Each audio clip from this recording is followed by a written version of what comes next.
At 75, Suzi Quatro finally breaks her silence about her longtime friend and fellow performer Chris Norman. For decades, fans have speculated about the deep musical bond between these two legends.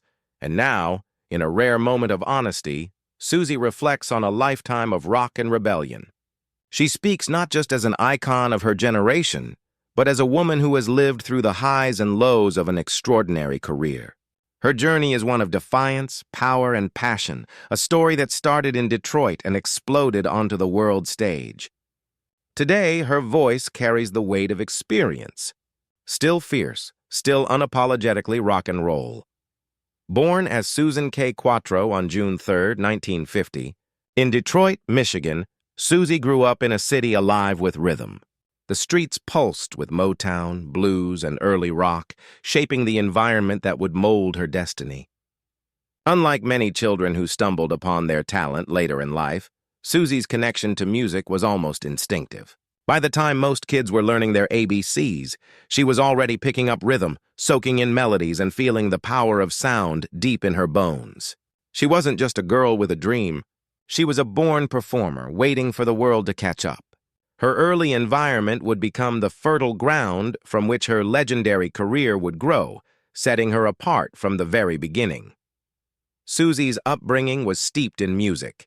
Her father, Art Quatro, was a talented musician who filled their home with the sounds of instruments and harmonies. In the Quatro household, music wasn't just background noise, it was a way of life. Family gatherings turned into jam sessions, and even as a child, Suzi absorbed every note like it was part of her DNA. Her siblings shared the same love, which created a unique atmosphere of creative energy. That early exposure gave her not only skill but confidence.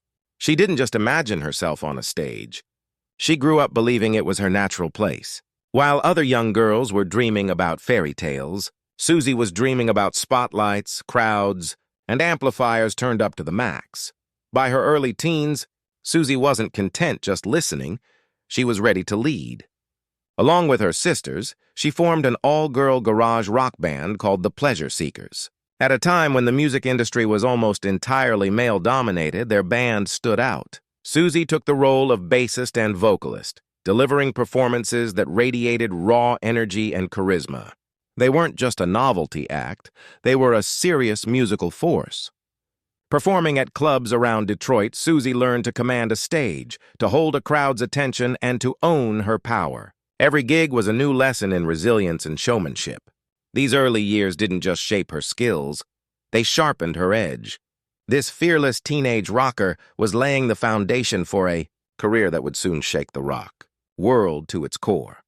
The turning point came in the early 1970s when Suzi caught the attention of legendary British record producer Mickey Most. He saw in her something rare, a woman who didn't just sing but played with the grit and attitude of a full-fledged rock star. Mickey invited her to move to the United Kingdom, a bold step that many would have hesitated to take. But Suzi was different. She packed her bags, crossed the Atlantic, and plunged into the heart of Britain's thriving rock scene. At a time when America still hesitated to accept female rockers, the UK embraced her with open arms. This move would prove to be the defining choice of her career, transforming her from a Detroit musician into an international sensation. It was the moment the world was about to meet Suzi Quatro, the leather-clad bass queen. In 1973, everything changed. Suzi released her explosive single Can the Can, a song that didn't just climb the charts, it dominated them. The track shot straight to #1 in the UK, selling over 2 million copies worldwide. For many listeners, it was their first introduction to a woman who wasn't just fronting a band, but leading it with strength, attitude, and undeniable talent. Suzi's deep bass lines, powerful vocals, and electric stage presence made her a force to be reckoned with. She wasn't just performing. She was rewriting the rules. In an industry where women were often sidelined, she stood front and center. Can the Can wasn't just a hit single, it was a statement to the world. Suzi Quatro was here to stay. The mid to late 1970s became Suzi's golden era. Hit after hit solidified her place in rock history. 48 Crash, Devilgate Drive, and The Wild One became anthems of rebellion and power. Her sound was raw and authentic, punchy bass, crisp guitar riffs, and that unmistakable voice that carried both strength and soul. But it wasn't just the music. Her image became iconic: tight leather jumpsuit, electric energy, and a confidence that shattered every stereotype about what women could or couldn't do in rock. While others performed safe, Suzi owned the stage like it belonged to her. Crowds adored her, critics praised her, and fellow musicians respected her. She wasn't a side act or a token female artist. She was the headliner. Her success didn't just open doors. It kicked them down, inspiring a new generation of female artists to pick up guitars and step into the spotlight without fear. By the end of the decade, Suzi Quatro had earned her crown as one of the most powerful female forces in rock music. Suzi's talent didn't stop at music. In the mid-1970s, she made the leap to television, landing a recurring role as Leather Tuscadero on the hit American sitcom Happy Days. This wasn't just a cameo, it was a breakout acting moment that introduced her to millions of American viewers who may not have known her music. Her role captured her essence perfectly: tough, cool, and irresistibly charismatic. It gave her a new platform to express herself while still staying true to her rock and roll roots. This move expanded her fan base and proved that Suzi Quatro wasn't limited to a single medium. She could sing, perform, act, and entertain on any stage. Just like her musical performances, her acting carried that same fearless energy, further cementing her status as a multifaceted entertainer. Suzi's impact goes far beyond record sales. She became a cultural force, a living example of what was possible for women in a male-dominated industry. Artists like Joan Jett, Chrissie Hynde, Debbie Harry, and the Runaways have openly credited her as a key inspiration. Suzi didn't just give them a soundtrack, she gave them permission to be bold, loud, and unapologetically themselves. Her influence was both musical and visual. She challenged the idea of what a female performer should look like, sound like, and act like. Instead of fitting into a mold, she broke it completely. She became a role model for countless young women who wanted to step into rock without compromising their identity. Suzi didn't set out to be a symbol, she just was. And that authenticity is what made her legendary. She changed how the world saw female rockers, leaving a legacy that would echo through generations. Even as decades passed, Suzi Quatro never slowed down. She continued touring and recording into the 21st century, proving that rock isn't bound by age. Albums like Back to the Drive, 2006, and No Control, 2019, showed that her music still carried the same fire and grit. Her live performances remained electric, her voice as powerful as it was in the 1970s. But Suzi didn't stop at music. She embraced radio, launching shows on BBC Radio 2. Her first program, Rocking with Suzi Q, wasn't just a playlist. It was a journey through rock history, guided by someone who had lived it. Fans loved hearing not just the songs but her personal stories and insights. Later, she launched Wake Up Little Suzi, continuing to share her passion with a new generation of listeners. Through radio, Suzi proved once again that her voice and her legacy were timeless. Behind the stage lights, Suzi also lived a full personal life. In 1976, at the peak of her career, she married her longtime guitarist and collaborator, Len Tucky. Their bond wasn't just romantic. It was built on shared passion for music. Together, they performed, toured, and built a family. They welcomed 2 children, and Suzi found a way to balance the demands of international fame with motherhood, something few could manage with such grace. In 1980, the couple invested in a manor house, marking a new chapter in their lives. But like many long relationships in the demanding world of music, their marriage faced challenges. After 16 years together, they divorced in 1992. It was a difficult but defining moment for Suzi, one that she faced with the same strength she had always shown on stage. Today, at 75, Suzi Quatro remains a living legend. She isn't just remembered for her hits, she's celebrated for everything she stood for: power, authenticity, and breaking barriers. Her influence runs deep through the veins of rock music, and her name is spoken with the same respect as the greats who changed the course of the genre. She continues to perform, inspire, and remind the world that rock and roll is not just a sound, it's a way of life. For Suzi, the stage has always been home, and even after decades, she still owns it like the first day she picked up a bass guitar. Her story is not just about music. It's about courage, rebellion, and leaving behind a legacy that will never fade. Throughout history, symbols, numbers, and measurements have carried deeper meanings in different cultures. The measurement of 8 inches, although seemingly simple, has found subtle representation in art, architecture, and cultural practices. In ancient civilizations, specific lengths were used to define harmony and balance in design. Similarly, measurements like 8 inches were often incorporated in tools, utensils, or symbolic items that represented precision and craftsmanship. In some cultures, certain lengths were also tied to beliefs, rituals, or spiritual interpretations. The number 8 itself holds symbolic significance in many traditions, often associated with infinity, renewal, and balance. When a particular length corresponds with such a symbolic number, it can subtly influence the way people perceive it. For example, many ancient structures incorporated lengths related to sacred numbers, giving even simple measurements a layer of meaning beyond practicality. Modern societies may not attach the same symbolic weight to 8 inches as older civilizations did, but echoes of these cultural references remain visible. From furniture designs to decorative elements, small but precise measurements like 8 inches continue to influence aesthetics and proportion. Understanding these historical connections allows us to see that even every day, measurements have been part of human expression and creativity for centuries. 8 inches is a surprisingly common size in everyday products, often chosen for a reason. Many kitchen tools, household gadgets, and decorative items use this length because it fits comfortably in most human hands and spaces.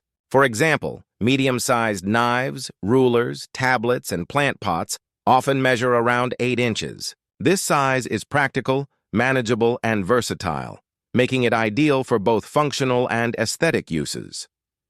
In the digital age, many electronic products are designed with ergonomics in mind. An 8-inch tablet offers a balance between portability and screen visibility, making it ideal for reading, watching content, or working on the go. Similarly, household accessories like lamps, vases, or photo frames often fall within this measurement range because it fits well in different types of interior settings.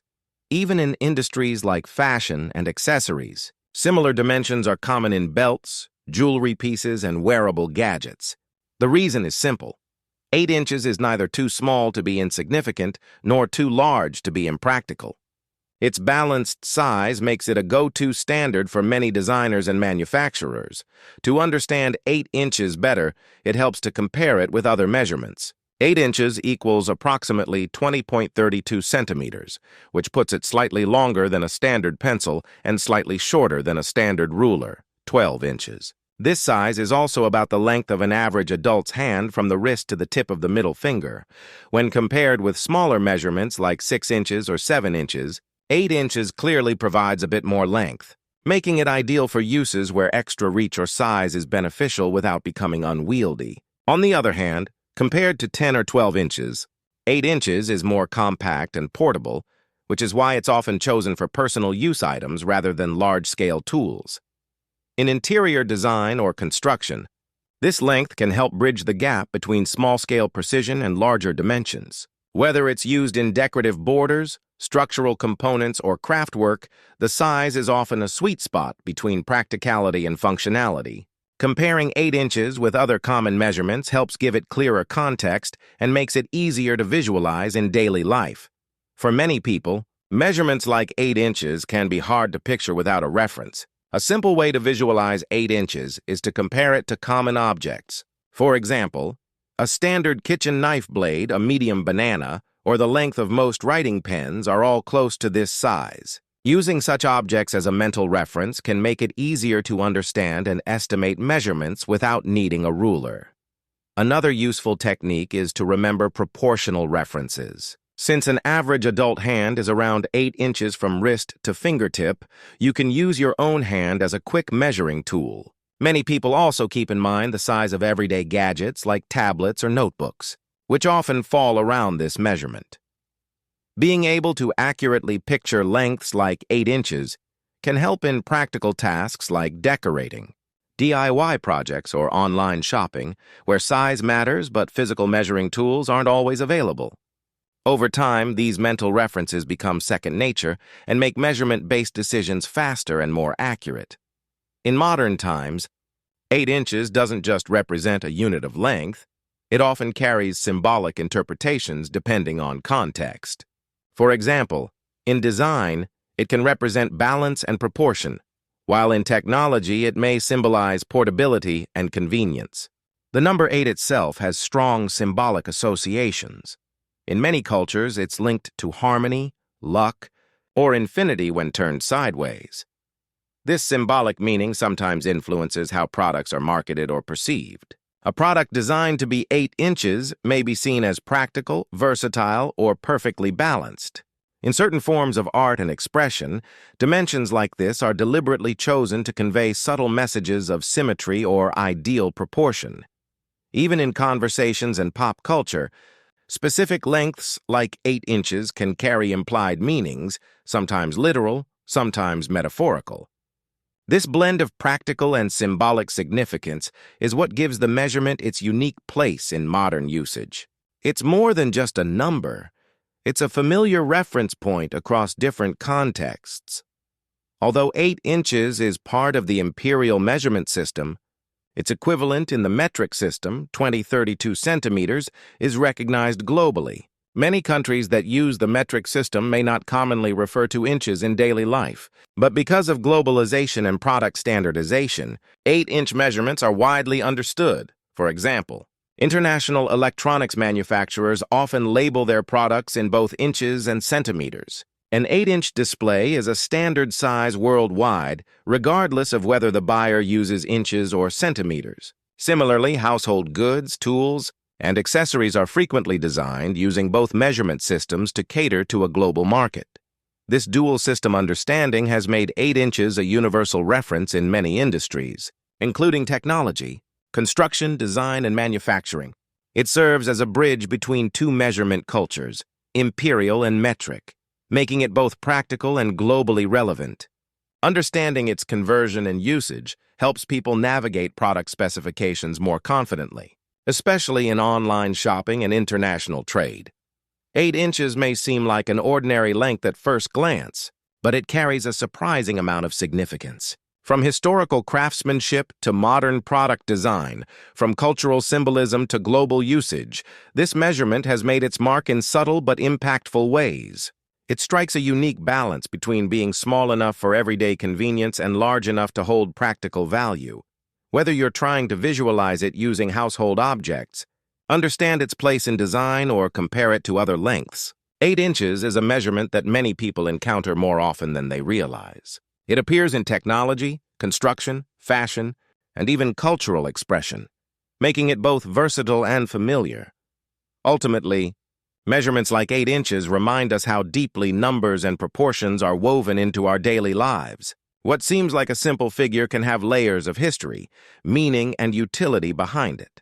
By recognizing its relevance, we gain a clearer perspective on how something as ordinary as a length can play a significant role in both function and symbolism.